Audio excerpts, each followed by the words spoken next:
what I can do in this room with you, or what I can do in front of a crowd, it may not be something that I can do in the long term in a one-on-one relationship. Got it. Yeah, that makes sense. So, that vulnerability that you're talking about, or that you put forth in front of people, is very different, than sort of doing the day-to-day showing up with, wholeheartedness with an actual another person, especially. That you have a relationship with. Yeah. It's very easy to go from town to town and toot your horn. Yeah. And get everyone crying. Yeah. And then go I gotta go. Yeah. Email the site. Yeah. It is. I mean, I think the hardest moments I have still are personal. I think there's a difference between vulnerability and intimacy. It's required, though, vulnerability. Yeah, it's a prerequisite, but I think intimacy is another step deeper and really braver. Yeah, I do. And that requires the vulnerability plus trust in the long haul. I think it requires vulnerability plus trust plus a strong sense of self-worth. Right, the self-worth thing keeps coming up. I assume that you came from some sort of out-of-control environment that eventually drove you to not have that happen in your life. I think that's fair. And that, that your interest, as you said in your work, is, how do I get around this vulnerability thing? What research do I have to do to not make to maintain my defensiveness in a righteous way? This is so uncomfortable. Yeah, that's exactly what I did. Yeah, I did not want the answer to be the answer. I wanted to do the research to defend my way of being in the world. Right, for sure. Right. And that it blew up in your face, which led to a breakthrough and a sort of epiphany of how it all fits together. That's right. I think that I spent my entire life trying to outrun and outsmart vulnerability. Yeah. And I think my plan was to get the empirical evidence to support my way of being in the world. There's a fine line between, control and simplifying. Yeah, I live on that line. Yeah, that's my line. That's my favorite line. It's really weird that you kind of know me better than most people do. No, I don't. Yeah, like the control thing. I thought that was really embedded deep, hard to pick up on. It's not. I'm offended. A lot of us can bullshit our way. Our whole lives. Right. It's just exhausting. So this was it's all been very relevant to me. I'm 55 and my heart is breaking because of how cynical I've become, and know there's some other part of me that I think for most people, this vulnerability part is probably pretty young emotionally. And, somehow or another, wherever it happened, whatever happened, they decided to protect that kid. The walls went up, the boats were dug. So when you open that up, at age 50, and your emotional, strata is, 10, with the same sort of rage and sensitivity. And fear, And fear. But the sad thing is the childish rage, as a child is sort of you expect it. But when a grown man is raging like a 7-year-old, it's dangerous and fucked up. Yeah. And I knew I was balancing all this. I just, recently have just tired. You know what, though? You know what's crazy? What?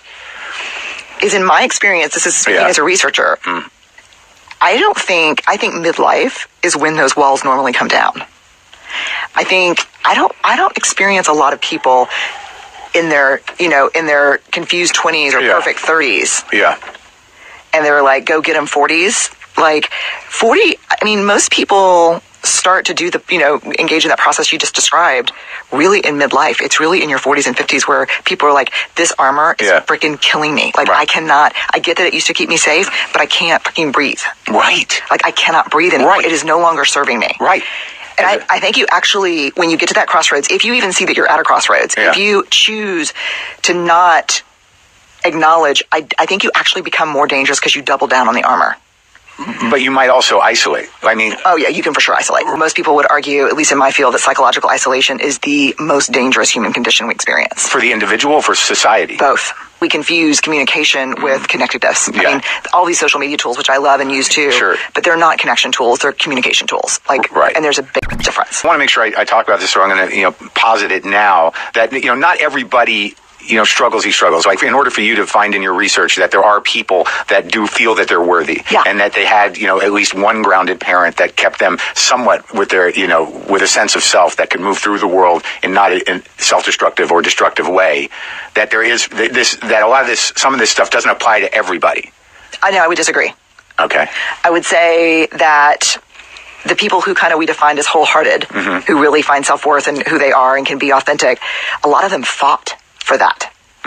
They weren't necessarily. Did they know they were fighting? Yes. I ended up studying all the experiences and emotions that give meaning to our lives. I think all of us know that warm wash that comes over us that makes us feel small and not enough, Yeah, I've been feeling it on and off through this conversation. Have you? No, you have not, liar.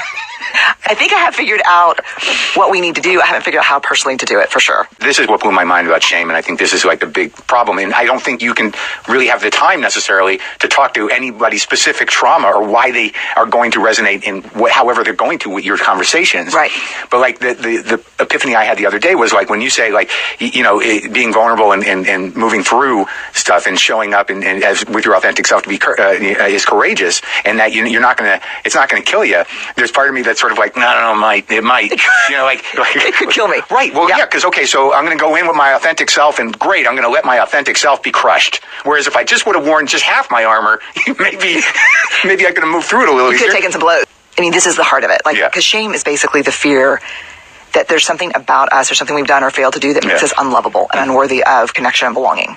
And so I do think that becomes home for people. Right. And they keep doing things to strengthen to validate it. Yeah. No, I think that's right. Somewhere I wrote something that one of the most dangerous stories we tell ourselves is about our lovability, that we are not lovable because someone wasn't willing or didn't have the ability to love us. And I think when I say that, people just can't speak sometimes. It just hits people like, but I thought this was about my lovability. I'm like, no, because that person didn't have the capacity or wasn't willing. Right. It's not a reflection of how lovable you are. Right. Vulnerability is courage, basically. Yeah. Vulnerability is uncertainty, risk, emotional exposure, the willingness to show up when we can't control the outcome. Which is almost never. We can never control the outcome. I encourage that you share with people who earn the right to hear it. Like, vulnerability without boundaries is just not vulnerability. It's desperation. It's oversharing. You're looking to get hit. Well, where does all this shame come from, Brené? Why is it? In your research of what do you do? Interview hundreds of shame? Yeah, we just crossed 400,000 pieces of data. Oh my God! So like, you really want you don't think that people know you're not a control freak? Like, that's so rude, man. No, yes, no. I like it. I've got all of the evidence. This is an equation. It is. It's undeniable. And one thing I want to say though, that you said making vulnerability safe. It needs to be safe. It doesn't have to be comfortable. Like, I'm so over the need that everyone has for comfort. Something I didn't hear you talk about, which I think is tricky now, culturally. Maybe it's in the book, but what I didn't hear was the importance of forgiveness. Shit. When I wrote The Gifts of Imperfection, that was 10 years ago. Yeah. I had a chapter on forgiveness. And right before I went to publication, I did a focus group with rabbis. And I'm a grounded theory researcher, which means one of the rules in grounded theory is there are no outliers. All the data matters. Well, these rabbis blew my whole theory that I was going to publish in The Gifts of Imperfection on forgiveness out of the water. They were like, no, we don't agree. And so... With what? Let me think about what it was. Sorry. Well, I know what it ended up being, but I don't think I knew that at the time. I just knew it didn't fit. Okay. What it ended up being, which is when I put it into Rising Strong, because then their data made tons of sense, was the role of grief in forgiveness. And it didn't strike me until one day, actually, I was at church, and the priest that was talking, he said, in order for forgiveness to happen, something has to die.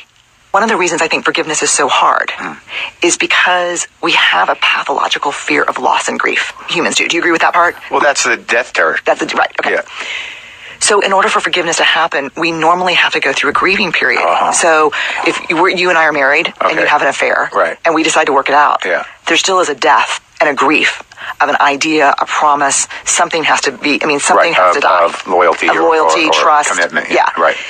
And so one of the things I really learned about forgiveness is that one of the reasons we hold on so much to rage and resentment and anger is because that's so much easier than grief. Most of us like our emotion with a little agency, like grief is a hard emotion.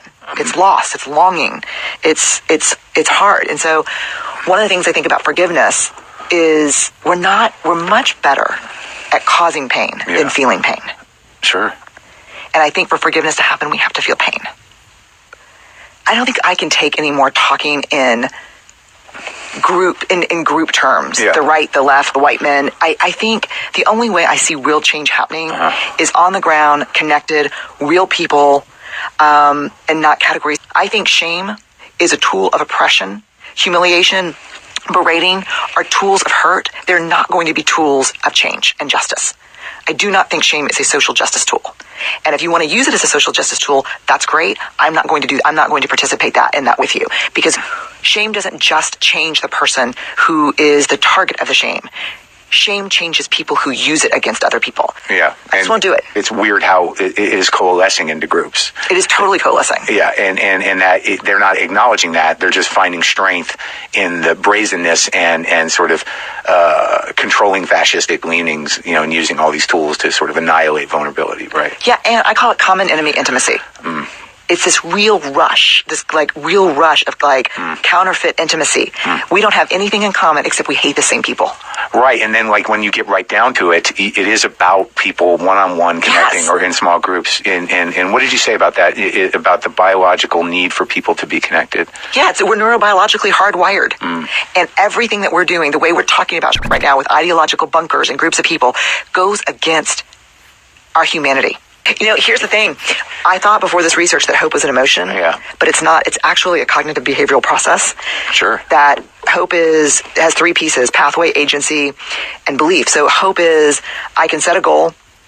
If I can't get to it, I can plan B it or plan C or plan D it and believe in my ability. And we can teach it. So we need to be teaching hope in schools. We need to teach people agency, goal setting, real things that lead to hope. Hope is not like a gauzy sense of potential. Yeah. It's a skill set. So you recommend hope, the hope skill set. I'm a high fan.